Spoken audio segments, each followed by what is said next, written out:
मैं doctor Manju Singh SBL की webinar series में आप सभी का स्वागत करती हूँ। आप सभी ने ऑटिज्म के बारे में सुना होगा। ऑटिज्म, जिसे हम ऑटिज्म स्पेक्ट्रम डिसऑर्डर भी कहते हैं, यह एक कॉम्प्लेक्स न्यूरो डेवलपमेंटल डिसऑर्डर है जो कि कम्युनिकेशन, बिहेवियर और सोशल इंटरेक्शन को प्रभावित करता है।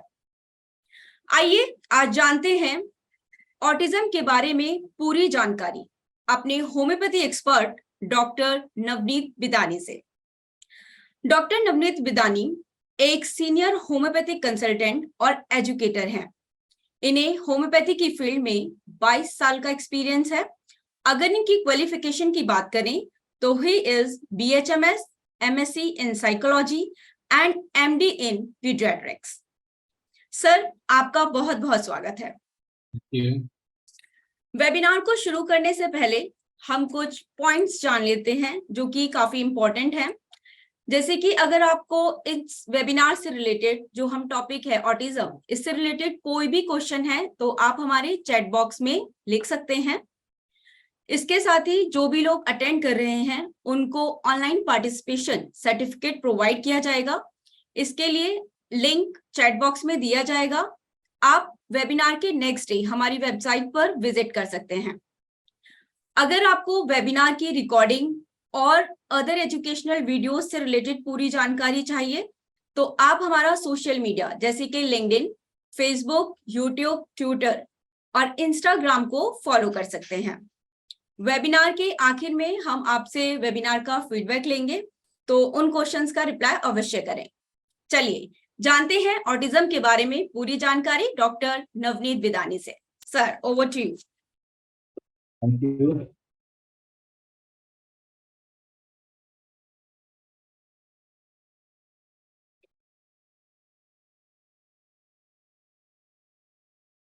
Yeah, hi, good afternoon, everyone. It's an honor and a privilege to be here this afternoon with you all. And I am highly thankful to Dr. Manju and the entire team of SBL for inviting me to share my experiences, to share my clinical aspects, and to share all the points I consider while dealing with an autistic case. So in this very short webinar, I would like to express and I would like to share most of the things that you will find beneficial while treating an autistic case. So basically हमें सबसे पहले ये जानना जरूरी है कि autism है क्या। जैसे मैंने टॉपिक में ये है from basic neuroscience to treatment. Why neuroscience? Because it's an emerging field. बहुत ही रैपिडली एक्सपोनेंशियल राइज आ रहा है इस ऑटिस्टिक केसेस के अंदर। चाहे हम अपनी क्लिनिकल प्रैक्टिस में देखें, चाहे हम रिसर्च देखें, चाहे हम न्यू आर्टिकल्स देखें, न्यू बुक्स देखें, on a daily routine we are finding कि कहीं ना कहीं हमें किसी ना किसी फॉर्म में, बीट ऑनलाइन और ऑफलाइन, कहीं ना कहीं हमें ऑटिज्म वर्ड जरूर दिखता है। So why autism today? क्या हमने क्यों ऑटिज्म टॉपिक लिया है, क्यों चूज किया है? Because it is a need of an hour, basically. As our experiences, as we gain our experience, जैसे जैसे हम रोज पेशेंट्स देखते हैं, नए नए पेशेंट्स आ रहे हैं, हम उतने ही रिफाइन होते जाते हैं। एक पेशेंट ऑटिज्म का दूसरे पेशेंट ऑटिज्म से डिफरेंट होता है। तो कैसे हमने इस ऑटिस्टिक पेशेंट को पकड़ा, कैसे हमने इसके अंदर ऑब्जर्वेशन की, क्या क्या चेंजेस ऑब्जर्व किए और किस बेस पे हमने मेडिसिन सिलेक्ट की, दैट डजंट मीन कि सेम सेकंड पेशेंट के ऊपर अप्लाई होंगे। सो एक ब्रॉड वे आपको मैं सिखाना चाहूंगा कि कैसे हमने इसके अंदर घुसना है। तो let's start with basic understanding. As I already mentioned that there is a exponential rise in autistic cases.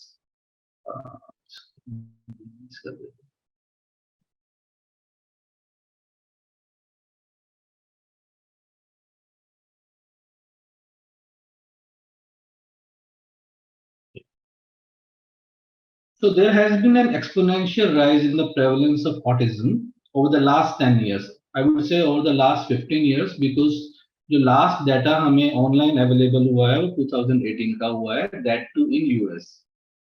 So while I was going through Indian statistical journal, उन्होंने हमें ये बताया कि with in India from last 2022 की उनके अंदर है, उसको 2020 में उन्होंने ये देखा है कि 1 in 40 चिल्ड्रन, 40 में से एक बच्चा ऑटिस्टिक पैदा हो रहा है आजकल. So can you imagine every 41st child is an autistic child? So data released from the CDC in April 2018 placed the prevalence of autism in the US at approximately 1 in 59 children. 2018 में 59 में से एक बच्चा autistic होता था, that too in US. Now in India in 2020 1 in 40 child. So देख रहे हो आप कितना sharply ये इसका ग्राफ शूट कर रहा है. It has been estimated that more than 2 million people might be affected with ASD in India. So इतने ज्यादा पेशेंट्स हैं. So that is why we have chosen this particular topic और इसमें होम्योपैथी में बहुत अच्छा स्कोप है, बहुत अच्छे रिजल्ट्स आ रहे हैं इनफैक्ट हमें. Moving ahead, so autism spectrum disorder is more prevalent in females, in girls, in boys than in girls. It is 4 times more common among boys. Definition क्या बोलती है ऑटिज्म की? It is a neurodevelopmental disorder that impairs the ability to communicate, interact socially with others, and respond to certain stimuli in their surroundings. It can be diagnosed at any age. Symptoms generally appear in the first 2 years of life. Means what? Neurodevelopmental disorder. तो जहां पे neurons की development disturb हो रही है. होता क्या है? That impairs the ability to communicate, interact socially, and respond to certain stimuli in their surroundings. In 3 words पे हम आगे आते हैं.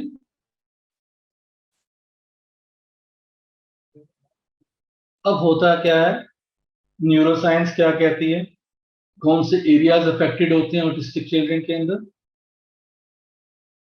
यूजुअली देखा गया है there are 4 basic areas, rather I would say 5, जहां पे इनका अफेक्ट आता है, be it genes or some environmental factor. So malformations in the following areas I would say of brain can lead to symptoms of autism. कहां पे issue आ सकता है? frontal lobe, hippocampus, temporal lobe, amygdala and cerebellum. तो जहां जहां effect आएगा, जिस जिस एरिया पे इफेक्ट आएगा, वैसे वैसे फंक्शंस डिस्टर्ब होंगे. फॉर एग्जांपल हमें पता है फ्रंटल लोब किस लिए काम आता है. Frontal lobe is associated with planning. जो भी हम प्लान कर रहे हैं, मुझे आज सेमिनार देना है, मुझे आज वेबिनार देना है, मुझे ये चीज पढ़ानी है, तो मेरा ब्रेन का कौन सा पार्ट एक्टिव हुआ? Frontal lobe. हिपोकैम्पस. हिपोकैम्पस हमें क्या करता है? हिपोकैम्पस हमारी memory and learning. So autistic children की कहां पे कमी आएगी? फ्रंटल लोब की वजह से प्लानिंग में कमी आएगी. हिपोकैम्पस की वजह से मेमोरी एंड लर्निंग डिस्टर्ब होगी.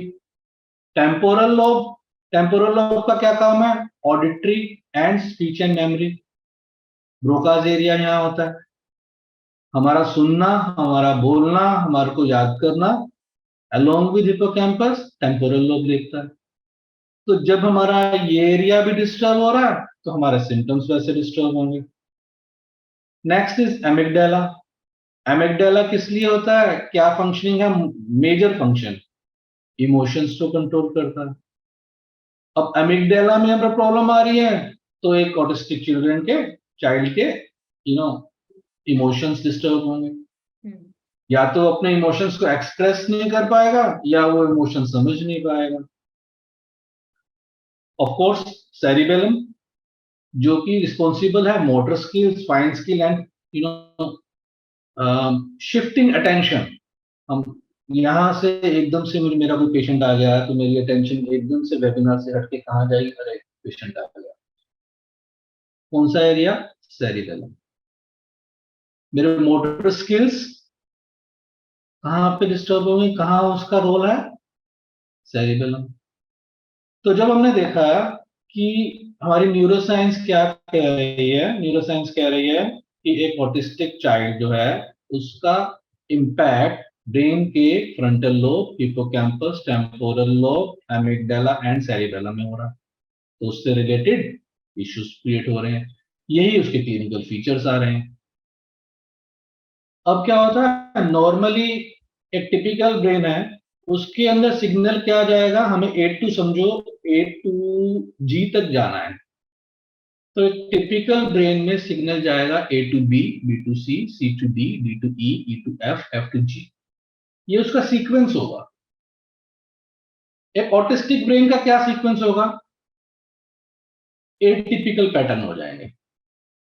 ए टू डी पे गया, डी से बी पे आया, बी से फिर ई पे आ गया, ई से फिर सी पे आ गया, सी से फिर जी पे चला गया। तो A B C D E F G नहीं गया, A D B E F G, इस तरह ना हैफेजर्डली गया। तो वहां जो सिग्नल गया उसका पैटर्न एटिपिकल है as compare to typical brain of a normal human being और a normal child. So autistic child के सिग्नल्स भी डिस्टर्ब हो रहे हैं। अच्छा, इससे मुझे याद आया कि पेशेंट्स हमें आके बोलते हैं, डॉक्टर साहब मेरा बेटा जो है ना, मेरा बेटा या मेरी बेटी जो है, वो शुरू के फर्स्ट ईयर में डॉक्टर साहब इतनी इंटेलिजेंट थी, इतनी इंटेलिजेंट थी, उसको तो फर्स्ट ईयर में ही इतना कुछ आता था, इतना बोल लेती थी, इतना कुछ होता था। पता नहीं फर्स्ट ईयर के बाद एकदम से क्या हुआ कि वो डिस्टर्ब होना शुरू हो गई। तो अगर हम इसको साइंटिफिक वे में समझने लगे तो क्या होता है, ऑटिस्टिक चिल्ड्रन में majority of autistic children specially in males, जो ब्रेन का साइज है, जो वॉल्यूम ऑफ ब्रेन्स हैं एंड नंबर ऑफ न्यूरॉन्स हैं, वो रैपिडली ग्रो करते हैं initially. So you will find unusually rapid growth in infancy and early childhood. Compare कर रहे हैं टिपिकल ब्रेन और ऑटिस्टिक ब्रेन, अगर आप देखें तो ऑटिस्टिक ब्रेन में मैक्रोसेफेली है, ब्रेन का साइज बड़ा है as compare to the normal child of the same age group. अब क्या हुआ, तो उस वे में तो हमें ज्यादा इंटेलिजेंट बच्चा मिल रहा है। साल, 2 साल, 3 साल में कहीं ना कहीं कोई एनवायरमेंटल फैक्टर ऐसा आता है जो ये जीन्स को जो है, जो लेटेंट सो रहा है, जो छुपा हुआ दबा हुआ ऑटिस्टिक जीन है जो पड़ा हुआ है काफी टाइम से, उसको हिट करता है। फॉर एग्जाम्पल, बच्चा को फीवर हुआ, हाई ग्रेड फीवर हुआ, फेब्राइल सीजर्स आए। अब फेब्राइल सीजर एक काफी नॉर्मल है, काफी पेशेंट्स में आते हैं, बट क्या हर फेब्राइल सीजर्स वाले बच्चे ऑटिस्टिक हो जाएंगे? नहीं। तो क्या हुआ, लेटेंट पड़ा हुआ था जीन्स, जीन जो है जैसे हम लेटेंट सोरा कहते हैं, वैसे इसके अंदर लेटेंट जीन जो है वो पड़ा हुआ था। यहाँ क्या हुआ, फेब्राइल सीजर ने उसको एक्टिवेट कर दिया। यहाँ से जो हमारा ब्रेन का ग्राफ जा रहा था, हम कहते बहुत इंटेलिजेंट बच्चा है, बहुत अच्छा है, वो अच्छे से सीख रहा है, सब कुछ कर रहा है, वो एकदम से फ्लैट करवा दो।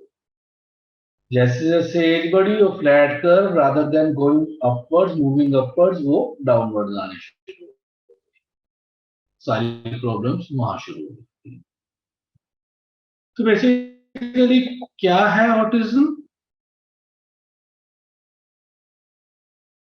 3 बेसिक पॉइंट्स हैं। अगर हम 3 पॉइंट्स को याद, impairment in social interaction, impairment in verbal and non verbal communication, restrictive, repetitive and stereotype patterns of behaviour. ये बस 3 चीजें इंपॉर्टेंट हैं, इन्हीं तीनों में ऑटिज्म का सार है। क्या है सोशल इंटरेक्शन इंपेयरमेंट में? क्या होता है, difficulties in making sense of the world can lead to behaviour that appears bizarre and anti social. Socially active interactive ही नहीं होता ना। बच्चा बुलाते हैं बेटा इधर आओ, बेटा खेल लो, स्कूल में उसको अपने से मतलब है ना, वो अपने ही लाइफ में अपने ही वर्ल्ड में उसका एक अपना अलग ही यूनिवर्स है, उसी के अंदर वो एंगेज रहता है। उसे कोई मतलब नहीं है दूसरा बच्चा क्या कर रहा है, स्कूल में बाकी सब क्या कर रहे हैं, मैंने ये करना है, मैं वो कर रहा हूँ। May withdraw totally or may attempt to interact but may upset, bore or irritate others. Problems in forming relationship. So social communication delay में क्या हुआ? There is absolutely no interaction, no socializing, no response to name. They don't even follow common commands. Of course, no eye contact. Social gestures like this, hello, hi beta, how are you? कोई response नहीं आ रहा उनका. Word gestures, of course, social gestures ही नहीं है, hi hello ही नहीं हो रहा, नमस्ते ही नहीं हो रही, जय हिंद ही नहीं हो रही है, वर्ड जेस्चर्स भी डिस्टर्ब है, there is no appropriate speech as such, they don't follow any directions. Rubrics just for example मैंने लिए हैं कि आप इस तरह के रूब्रिक्स को सोच सकते हो अगर कोई बच्चा ऐसे आ रहा है, सिर्फ that is in first triad, impairment in social interaction, mind indifference to surroundings, mind dullness in children, expressions vacant, monomania, etc. Second triad क्या है? Impairment in verbal and non-verbal communication. As I just mentioned, the difficulties in receptive language may take everything literally. Difficulties with metaphor, difficulties with pragmatics, don't easily understand facial expressions, tone of voice or gesture. मतलब खुद तो emotions express नहीं कर पाते, दूसरों के भी नहीं समझ पाते. So there is, most of the time they usually do mistakes while speaking. So mind, mistakes in speaking, especially in letters, nonsensical speech, wandering speech, hesitating speech, difficulty to carry on conversations, etc., etc., etc. And the third is restrictive, repetitive, and stereotype patterns of behavior. Means what? They find change very difficult. They often develop obsessive interest. एक ही तरह की routine में उनको अच्छा लगता है, थोड़ा सा भी रूटीन डिस्टर्ब हुआ वो इरिटेट हो जाते हैं. जैसा चल रहा है, जो ब्रेकफास्ट मिल रहा है वही चाहिए, जो वीडियो देख रहे हैं मुझे वही वीडियो देखना है. They can see a same video an number of times. तो पेशेंट आगे हमें बोलता है तो सब इसको तो ना बस टॉम एंड जेरी का वही वाला वीडियो देखना है, तो वो वही रेपिटेडली उसको एक ही वीडियो आप 100 बार चला दोगे, वो 100 बार वही वीडियो देखेगा, वो दूसरे वीडियो की तरफ देखना ही नहीं पसंद करेगा. But at the same point this triad, this restrictive और रेपिटेटिव पैटर्न जो है, this is the drawback towards recovery. जब हम अपने पेशेंट्स के ये पैटर्न हमें तोड़ना बहुत जरूरी है, तो हम अपने पेशेंट्स को समझाते हैं कि आपको ये एक पैटर्न उसे नहीं अच्छा लग रहा तो भी कोई बात नहीं, उसे एक ही रूट से जाना है तो भी आपने रूट बदलना है. फॉर एग्जाम्पल, अगर आप रोज एक जगह बैठ के खाना वो पसंद करता है तो आपने दूसरी दिन दूसरी जगह पे बैठ के खाना खिलाना है. अगर वो एक ही रूट से जा रहा है, एक कमरे से होकर दूसरा कमरे पे जा रहा है, तीसरे कमरे में जा रहा है, तो आपने चेंज कर देना उस रूट को. So we'll have to break those fixations or routines. Otherwise, it would be tough. They won't be able to open up to new surroundings. तो हमें न्यू सराउंडिंग्स के लिए उनको अवेयर करना है. तो ये एज अ पेरेंट हमारी ड्यूटी है कि हम उसकी तरफ पेरेंट्स को भी हम इंस्ट्रक्ट करें कि आपको ये रेपिटेटिव पैटर्न्स तो तोड़ने ही तोड़ने.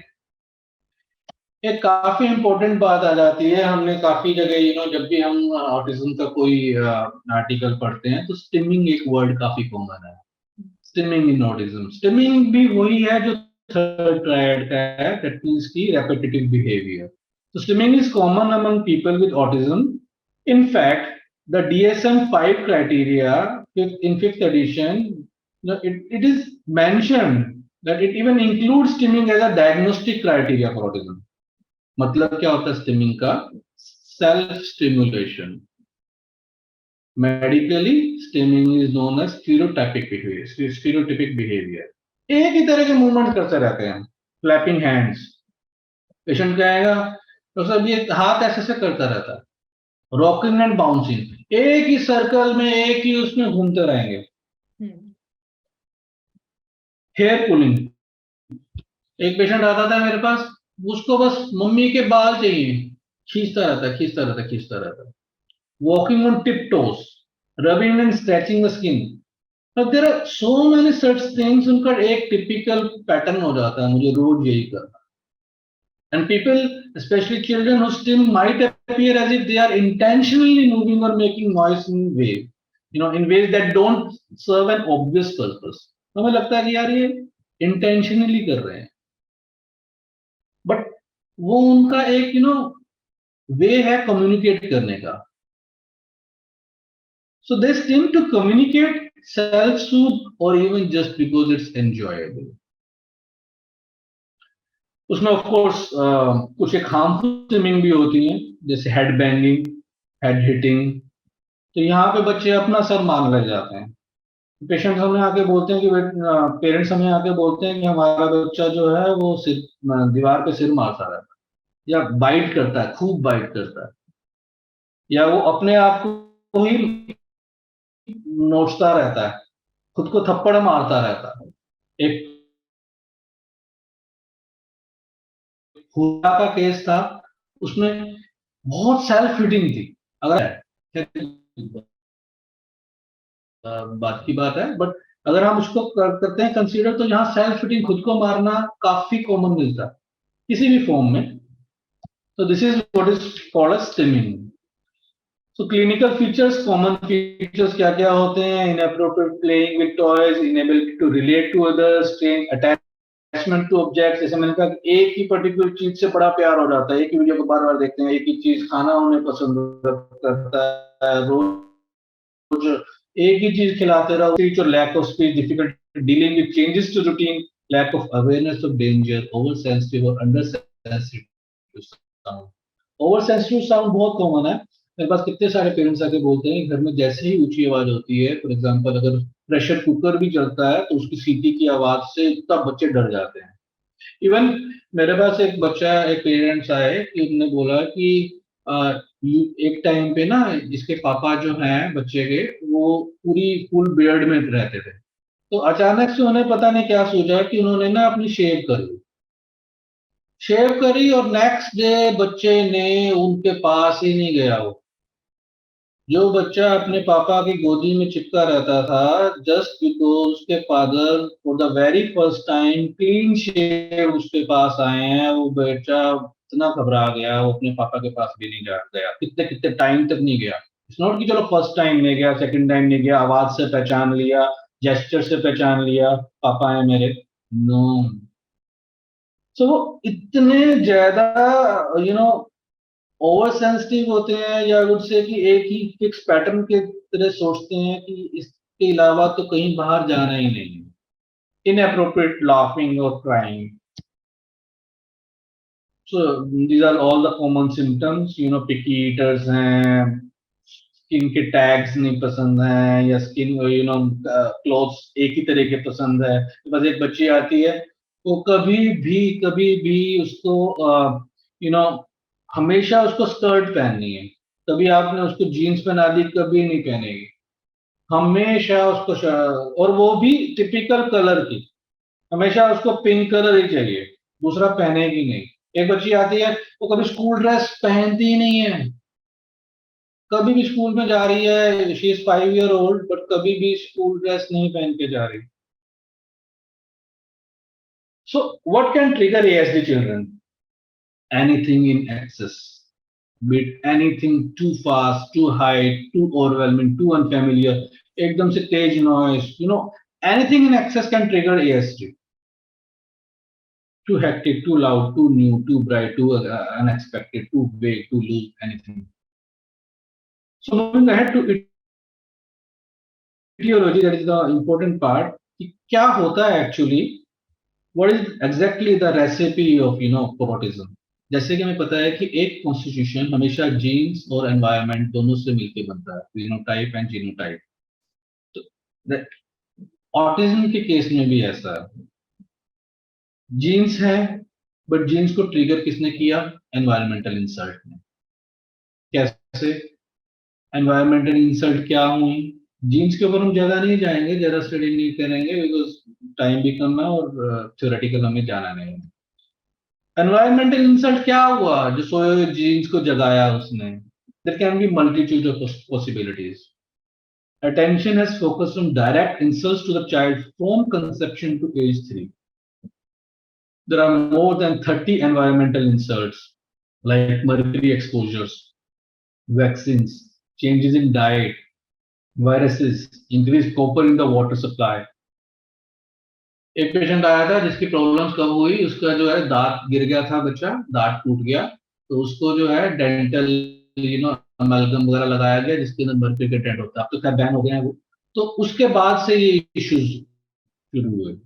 तो मर्करी एक्सपोजर, वहां पे प्रॉब्लम स्टार्ट हो गई।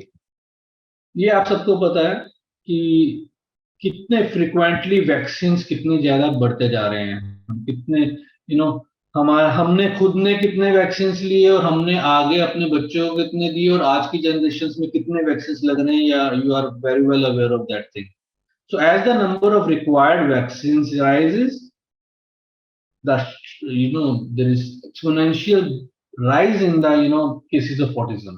तो जो ग्राफ है वो एकदम से शार्पली अप्लाइड हुआ, एंड उसमें से भी ये देखा गया है, it's a well proven research, but जिसे गवर्नमेंट डिनाई करती है हमेशा, एमएमआर वैक्सीन के इंट्रोड्यूस करने के बाद autism cases so like anything. तो जैसे ही एमएमआर वैक्सीन इंट्रोड्यूस हुई, उसका ग्राफ इन 1980s, अर्ली 80s, उसका ग्राफ एकदम से शूट अप हुआ.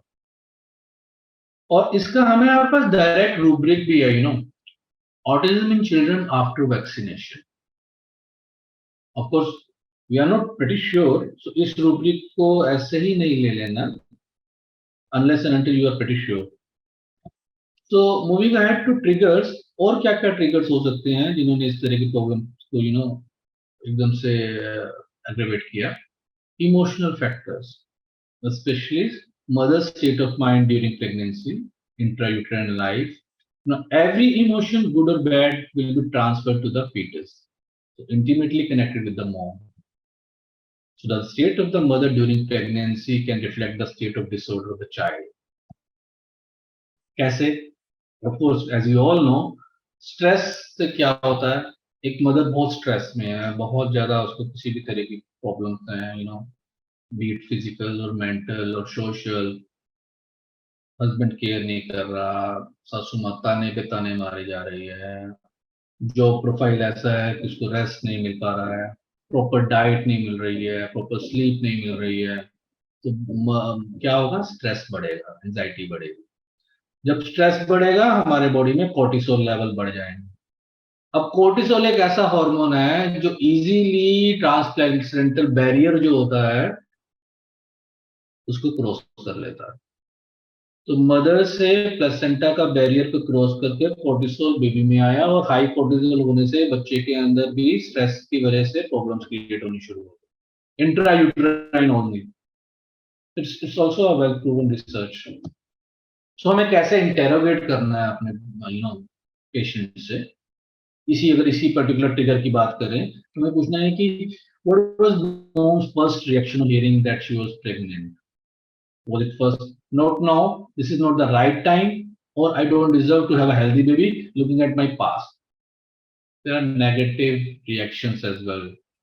So हमें ये पूछना है कि क्या दोनों पेरेंट्स खुश थे, क्या दोनों पेरेंट्स एग्री कर रहे थे जब भी फर्स्ट टाइम उन्हें लगा, या प्रेगनेंसी में से क्या क्या थॉट्स आ रहे थे? There are so many direct rubrics. Delusions as if womb is soft and would give abortion. Mind, anxiety about household matters during pregnancy. इसी तरह like what was the husband's and immediate family's reaction? One of joy or rather disapproval? Fear of rejection. Was the husband much absent during the pregnancy? Care चाहिए ना, husband का भी support चाहिए, in laws का भी support चाहिए। तो क्या मदर को ड्यूरिंग प्रेगनेंसी ऐसे सेंसेशन हुई, ऐसी फीलिंग आई that nobody is there for me, nobody is there to care for me, nobody is there to love me, nobody is there to give me some time?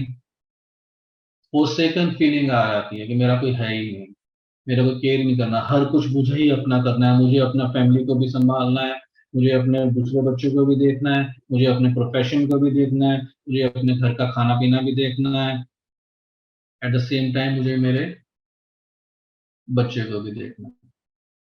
तो sensation of isolation और forsaken feeling काफी common है और बहुत अच्छा rubric है, इससे हमने कितने केसेस ठीक किए हैं। इस रूब्रिक की डेप्थ में जाना, फर्दर इंटेरोगेशन और क्या क्या पॉइंट्स हम पकड़ सकते हैं। Was there any fright or other strong emotional event during pregnancy? Fear during pregnancy? Want to escape during attempts to escape during pregnancy? Fear that the baby will die in utero? ये सारे rubrics जो है ना कहीं हमारी similimum, हमारी indicated remedy की तरफ लेके जा रहे हैं। Of course we have to take into consideration the totality only, but still ये हमारे डायरेक्शंस हैं कि हमें इन चीज को पकड़ना है, पॉइंटर्स हैं, एंट्री पॉइंट्स हो सकते हैं हमारे लिए।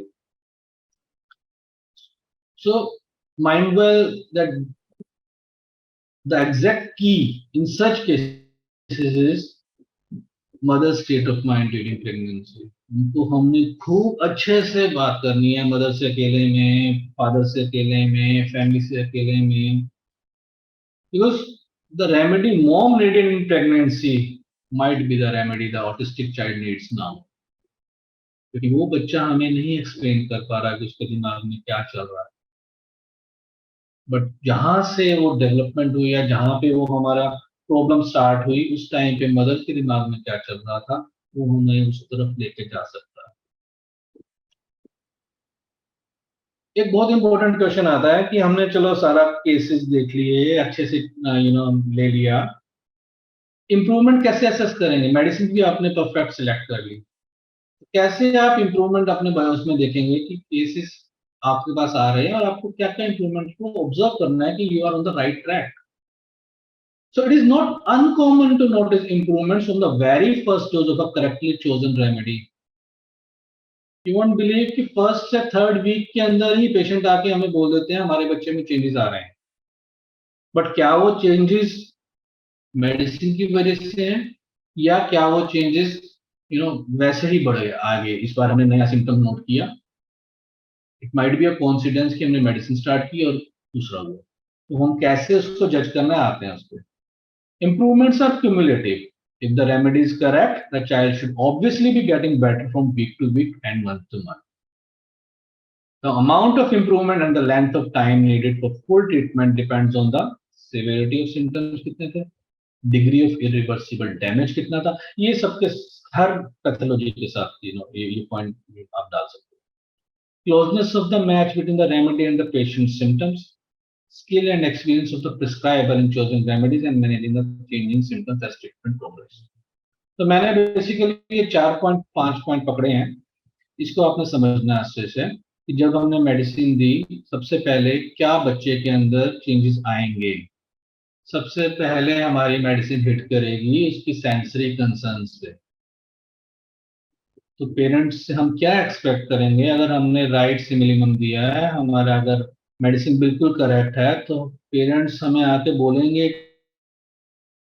कि इसकी हाइपर एक्टिविटी या हाइपो एक्टिविटी में चेंजेस आए हैं, जो पहले इतना रहता है, जो कभी बैठता ही नहीं था वो अब थोड़ी देर बैठने लगा है, उसका सिटिंग टाइम बढ़ गया है, या वो जो पहले बहुत ही हाइपो एक्टिव बच्चा था, सारा सारा दिन हिलता ही नहीं था, पड़ा रहता था, उसके अंदर मूवमेंट शुरू हो गई है, वो थोड़ा सा एक्टिव होना शुरू हो गया, physically as well as mentally, तो first improvement after the indicated remedy क्या आएगी? सेंसरी कंसर्न्स के अंदर उसकी एक्टिविटी जो है वो नॉर्मल टुवर्ड्स नॉर्मल जाएगी। सेकंड प्रोग्रेस आपको क्या देखने को मिलेगी? Eye contact. अगर आपका आई कांटेक्ट बच्चे का बढ़ा दिया ना आपकी मेडिसिन ने, So you are on the very right track. I contact autistic cases के लिए की है. जब पेशेंट ने बोला, जब आपने बच्चे से बात की और वो आपको देख के बात करना शुरू कर गया, दैट मीन्स कि बच्चा ठीक हो रहा है. सो आई कांटेक्ट के ऊपर हमेशा फोकस करना है. ये एकदम से नहीं आएगा. जैसे मैंने कहा, ये सेकंड स्टेप है. तो first is social, sensory concern ठीक होंगे, उसके बाद आई कांटेक्ट जो है वो डेवलप होना शुरू होगा. थर्ड क्या आता है? थर्ड प्रोग्रेस कैसे होती है? Command following. कमांड भी एकदम से सारे कमांड्स नहीं खोलेगा, छोटे छोटे कमांड. इधर आओ, ये दिखाओ, वो दिखाओ. So little commands first. और ये भी एकदम से नहीं होंगे. Rome was not build in a day. Gradually you will observe कि हाँ, अब ये हमारी बात मानना शुरू कर गया है.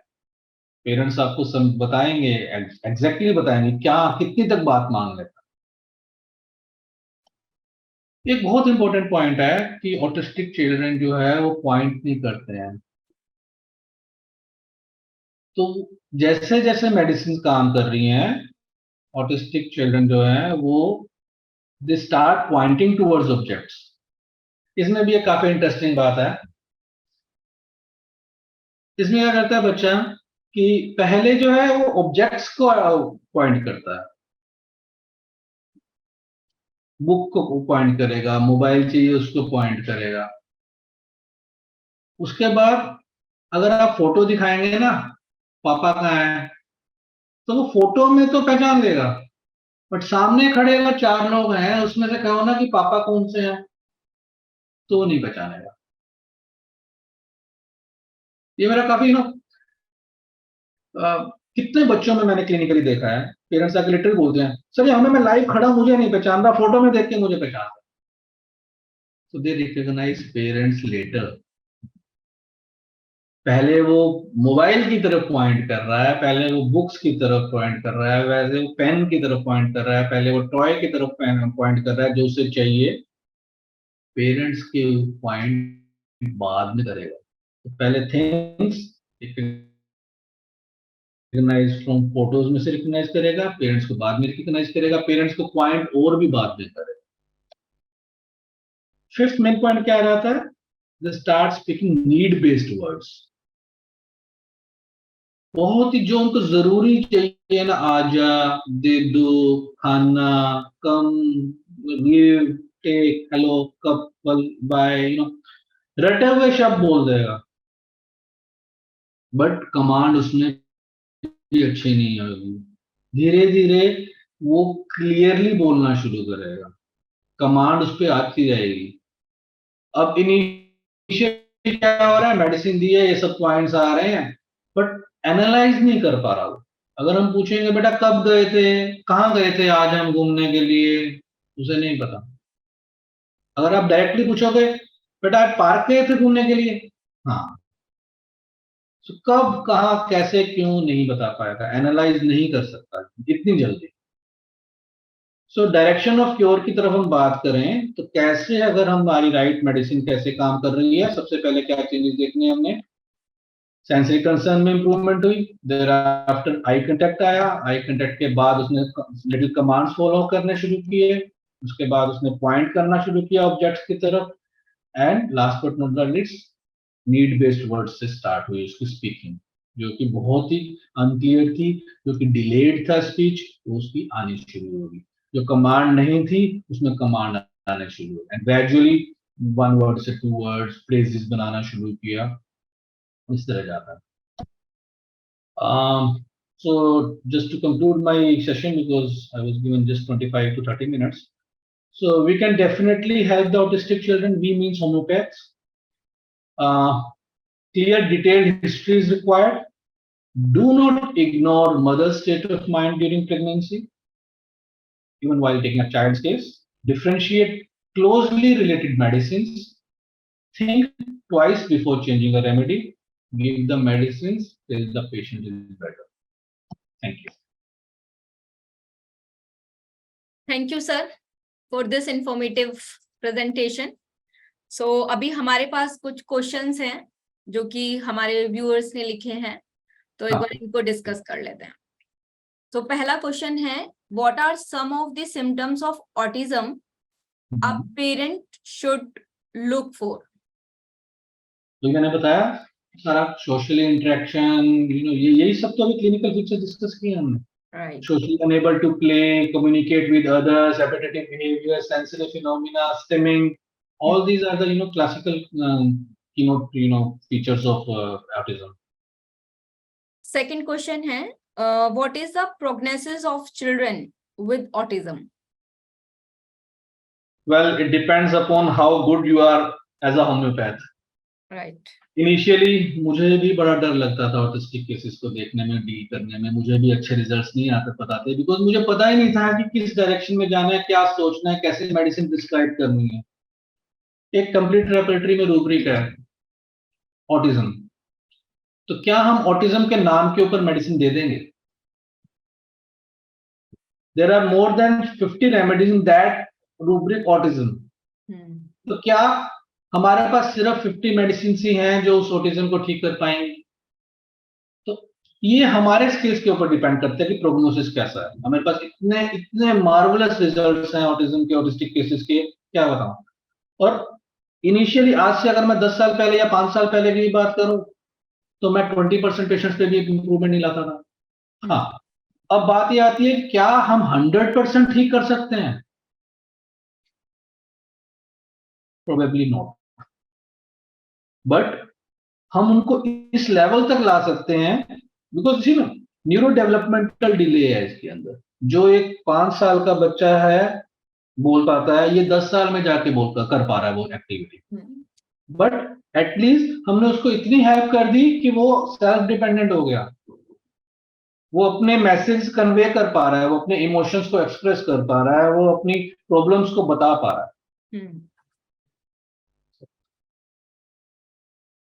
Next question is, what are some of the more common autism screening tools that are used today? तो बेसिकली मैं अगर अपनी पर्सनल बात करूं तो मैं 2 टूल्स को असेस करता हूं, जिससे हम पेशेंट्स को देखते हैं कितनी इंप्रूवमेंट हो रही है। एक है cars. Cars is childhood autism scaling, childhood autism reading scale, CARS। और दूसरा जो मैं फॉलो करता हूं वो है ISAA, Indian scale for identification of autism. ये काफी डेप्थ में आप नेट पे चेक करेंगे, ISAA and cars for autism, आपको क्लियरली इसमें सारा कुछ डिटेल में आ जाएगा कैसे हमने फर्स्ट प्रिस्क्रिप्शन के बाद सेकंड उस पे आना है। बट इसमें एलोपैथिक पॉइंट ऑफ व्यू दिया गया है। हमारा जो होम्योपैथी का है वो हमने उस वे में असेस करना है, जैसे मैंने आपको 5 पॉइंट बताए। मेडिसिन के बाद ये चेंजेस आने ही चाहिए, तभी आप सही ट्रैक पे हो। Next question is the same. Autism is curable or not?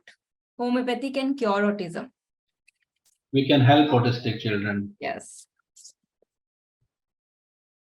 And next question is this a genetic disorder or not? Of course, as I mentioned that it's, देखो कोई भी जेनेटिक डिसऑर्डर है ना, उसके अंदर 2 चीजें मैटर करेंगी, एक तो जीन्स और दूसरा environment. Unless and environmental insults नहीं होंगी, जैसे इस केस में हमने देखा कि एक बच्चा था जिसका लेटेंट पड़ा हुआ था ऑटिस्टिक का जीन, बट उसको किसने उसको किया, फेब्राइल सीजर आया और तब से उसके अंदर चेंजेस आने शुरू किए। तभी तो हमने हिस्ट्री जाननी है सारी कि क्या हुआ, कब आपको लगा कि अब इसके अंदर कुछ डिस्टर्बेंस आ रही है। क्योंकि इनिशियली तो बच्चा, पेरेंट्स बोल रहे हैं कि हमारा बच्चा इतना शार्प था, बट जब से ही मैंने ये वैक्सीनेशन दिलाई उसके बाद से बच्चा डिस्टर्ब हो गया। जिस दिन से उसको सीजर आया था उस दिन से बच्चा डिस्टर्ब हो गया। जिस दिन से हमने डेंटल फिलिंग करवाई उस दिन के बाद से बच्चा आया नहीं। तो जीन्स तो है ही है, जीन्स के तो हम वो कर ही नहीं सकते, तभी तो वो हेरिडिटरी में चलता है, तभी तो वो जनरेशन बाय जनरेशन आ रहा है। But at the same time कि क्या एक मदर के दोनों बच्चे को ऑटिज्म होगा ही होगा, ऐसा नहीं है। एक मदर है, उसका एक बच्चा जो है बिल्कुल नॉर्मल है, एक बच्चे को ऑटिज्म है, तो क्या उसके मतलब फादर के अंदर जो जीन्स थे उसके अंदर नहीं गया? एनवायरमेंटल इंसल्ट भी आनी चाहिए, ट्रिगर तभी होगा। Sir, you can now stop your sharing presentation. Okay. how to store. Yeah. The next question is, what is the difference between autism and autism spectrum disorder? Yeah, a good question indeed. Hmm. See, autism spectrum disorder में क्या है कि कई बार क्या होता है, मैं एक एग्जांपल देता हूँ. कई बार कुछ ऐसे सिम्टम्स होते हैं जो क्लासिकल ऑटिज्म के नहीं है. ऑटिज्म स्पेक्ट्रम के अंदर क्या आ रहा है, हम जैसे कर रहे हैं. ठीक है, अब जैसे रेपिटेटिव बिहेवियर की अगर मैं बात करूं, तो ऐसा नहीं है कि रेपिटेटिव बिहेवियर जो है सिर्फ ऑटिस्टिक केसेस के अंदर मिलेगा. अच्छा, और भी अगर हम बात करें तो इनिशियली क्या था कि एस्पर्जर्स को अलग क्लासिफाई किया गया था, ऑटिज्म को अलग क्लासिफाई किया गया था, डेवलपमेंटल डिले जो जैसे ग्लोबल डेवलपमेंट डिले कह देते हैं उनको अलग क्लासिफाई किया गया था, मेंटल रिटार्डेशन को अलग क्लासिफाई किया गया था. जब हमने देखा, हमने इन द सेंस कि डीएसएम वालों ने देखा कि ये सारे जो एक क्लस्टर है, तो एक क्लस्टर में हमने सबको इकट्ठा किया. जब हमने इकट्ठा किया उसको, तो हमने उसको नाम दिया ऑटिज्म स्पेक्ट्रम डिसऑर्डर. अब एस्पर्जर सिंड्रोम जो है वो भी तो एएसडी के अंदर आ रहा है, बट एस्पर्जर्स के अलग सिम्टम्स हैं. So that is why it is called as ASD and not just an autism. Next question is, can any trauma cause ASD?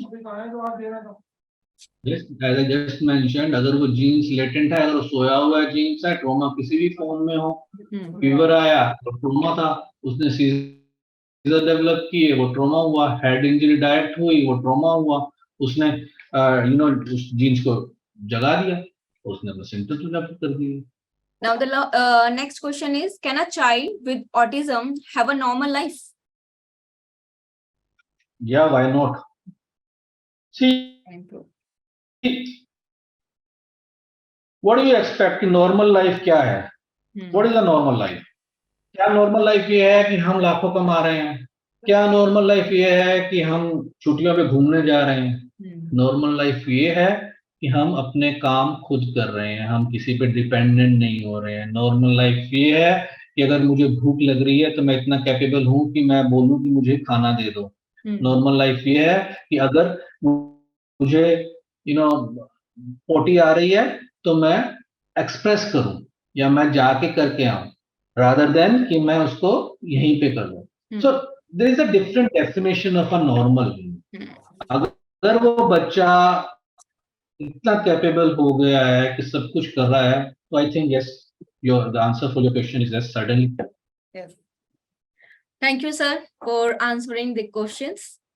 Now, as we promised in starting कि हम अपने कुछ viewers के लिए 3 gifts होंगे जिनके हमें क्वेश्चंस हम रैंडमली सिलेक्ट करेंगे. तो इनके नाम हैं doctor Saurabh Sarkar, doctor Gayatri Soni, the third is doctor Ujjwal Raman Sahu. So please I am requesting कि आप अपने नाम के साथ अपना कॉन्टेक्ट नंबर, अपने जो हमारा क्यूए सेशन ओपन है चैट वाला, उसमें डिस्क्राइब कर दीजिए.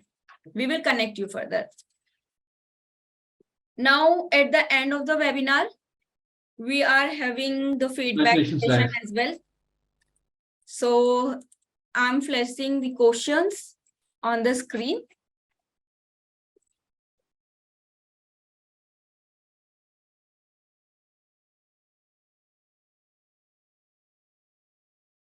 My screen is available. Are you able to poll, sir? Are you able to see the poll section? Yeah, yes, I can. Okay.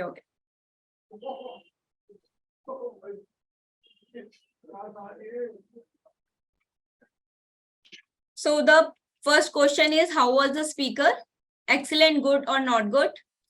And the second question is, how was the content? Excellent, good, and not good. आप सभी लोग अपना पोल यहाँ पे answer कर दीजिए.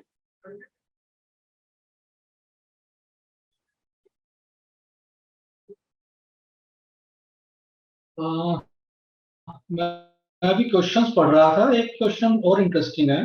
Like, Okay. why do you think autistic children throw things? If you may allow, just can I give Yes, this you can answer? explain. You can explain. Yeah. So question पूछा गया है कि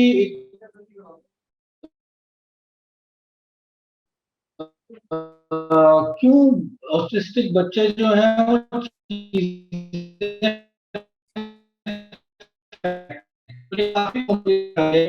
होते हैं कि हैं, तोड़ रहे हैं हर चीज। इसके लिए आपको दो चार बातें ध्यान रखनी है कि ये कुछ बच्चों का है कि मदर उन्हें देखे, फादर उन्हें देखे, उन्हें प्यार करे या उनको टाइम डिवोट करे, तो वो इस तरह की चीजें करते हैं।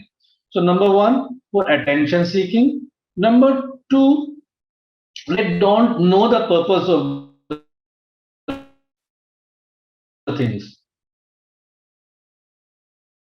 They are having low IQ, तो उन्हें यार रिमोट फेंको, मुझे शोर टूट जाएगा तो क्या होगा। So number two is low IQ. They don't know the purpose of the things. Number three, they are impulsive. Out of impulse suddenly क्या हुआ, कुछ भी हुआ, दिमाग में आया कि भाई ये पड़ा, उसको फेंको, उसने उठा के तोड़ के फेंक दिया, तोड़ दिया, विदाउट एनी थिंकिंग। और मे भी हो सकता है कि they regret afterwards. And the fourth, commonly जो मैंने देखा है बच्चों को ना, तोड़ने से जो आवाज आती है वो बड़ी अच्छी लगती है। तो एक मेरे पेशेंट ने क्या किया कि वो ग्लास तोड़ा, उसको आवाज बड़ी अच्छी आई तो बड़ा खुश हुआ। उसकी मम्मी ने क्या किया, एक ग्लास और दे दिया, ले बेटा तोड़। तो वो इतना खुश हुआ ना, तो मे बी ये जस्ट कि उसकी एंजॉयमेंट है। So they like the noise of that Right. So thank you, sir, for giving this informative presentation to everyone. And thank you everyone for attending the webinar. Thank you everyone.